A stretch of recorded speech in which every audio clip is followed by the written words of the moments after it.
अब आज के लिए तुम मेरी मालकिन और मैं तुम्हारा नौकर। कमाल की बात है ना, अगर वसु साथ है तो शहर हो, गांव हो या जंगल हो, मैं कहीं भी खुश रह सकता हूँ। पता नहीं क्या जादू है इस लड़की में।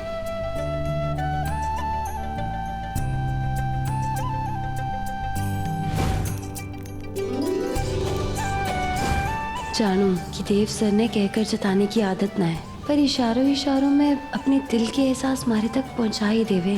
पति हैं, इस बात से अनजान होकर भी पति के हर फर्ज निभा जावे। तभी तो आप हमारे को इतने प्रिय हैं धनी।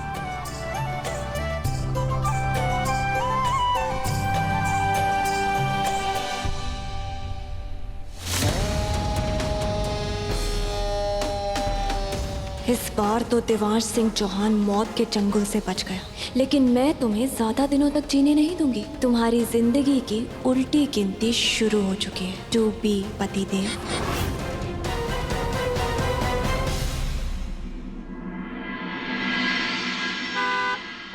लो आ गए दादा, क्यों का किसा?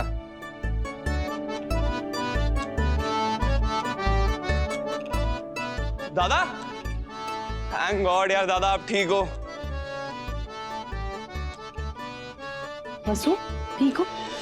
मस्त एकदम वेकेशन बना के, एकदम चिल वाला। ट्रिप तो वाकई चलती, पर अवार्ड फंक्शन मिस हो गया तो कोई बात नहीं दादा, आपके इतने सारे अवार्ड हैं, इतने सारे पड़े हुए हैं, और आ जाएंगे। खुश रहो बेटा।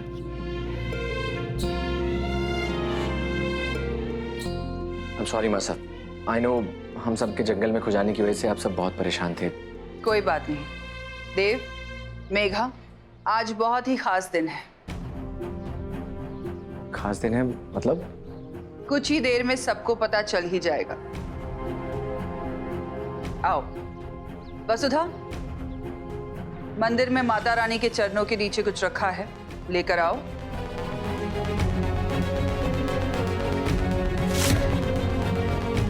आओ।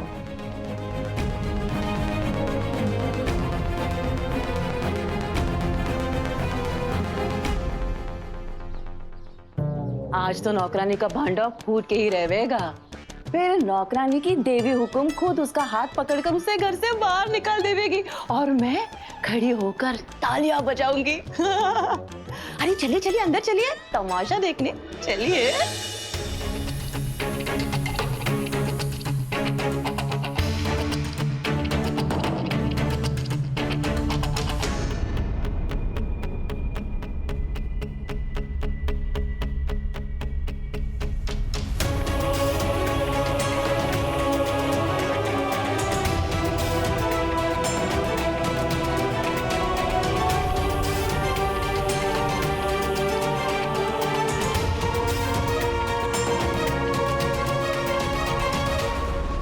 जानते हो, हम सब घबरा गए थे।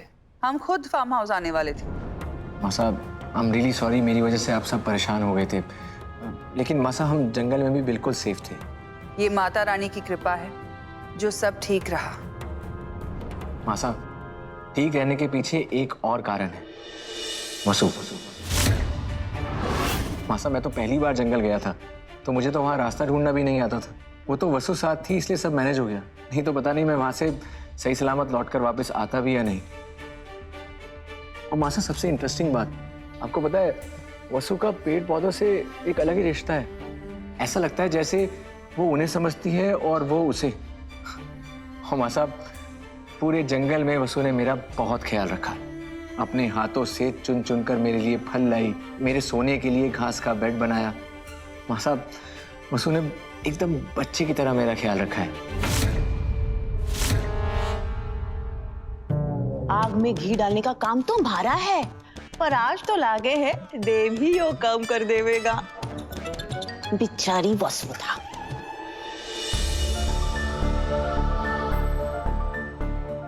मैं यहाँ सही सलामत वापस लौट पाया हूँ, वो बस वसु की वजह से।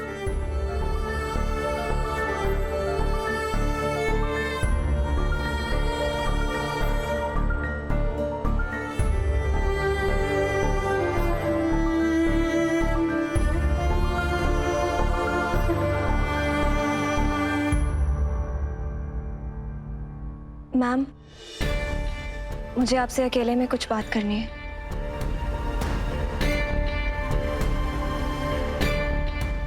हम दोनों अभी आते हैं।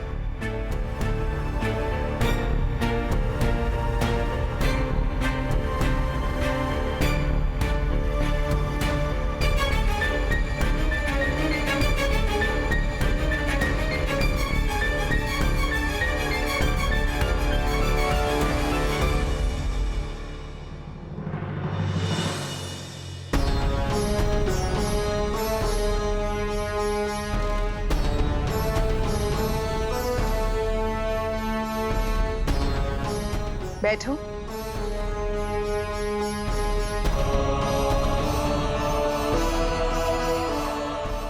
अब आराम से तुम्हारे मन में जो कुछ भी है हमें खुलकर कहो। एक्चुअली मैम, मुझे देव और वसु के बारे में बात करनी है।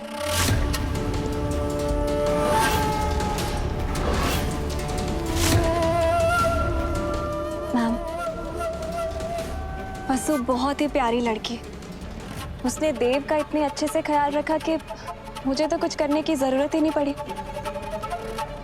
उसके उठने से लेकर सोने तक, उसके खाने पीने से लेकर कपड़ों तक, देव के बिना बोले समय से पहले उसके सारे काम कर देती।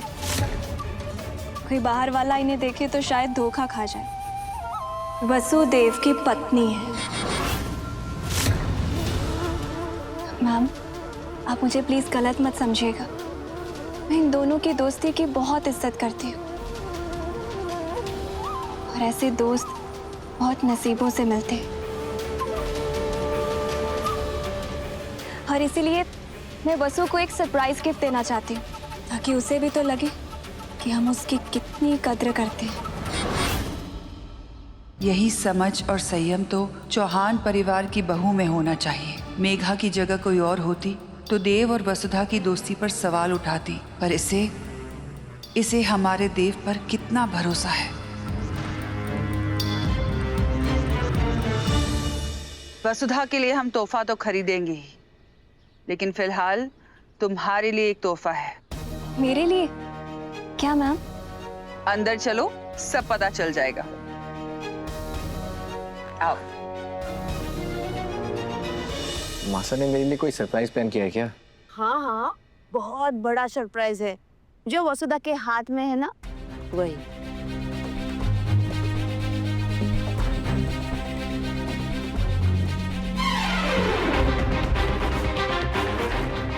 अभी इस स्क्रोल में क्या लिखा है? दादा तो मासा ही बता पाएंगे। पापा साहब, आपको तो पता होगा ना। और वसु कैसे इस प्लान का हिस्सा बन गई? वो तो हमारे साथ थी। देव, ये बात तुम अपनी मासा से पता करो तो ज्यादा बेहतर है। वापस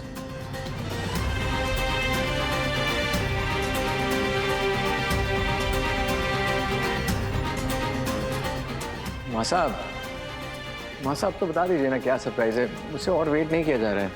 सब्र का फल मीठा होता है, सही समय पर सब पता चल जाएगा।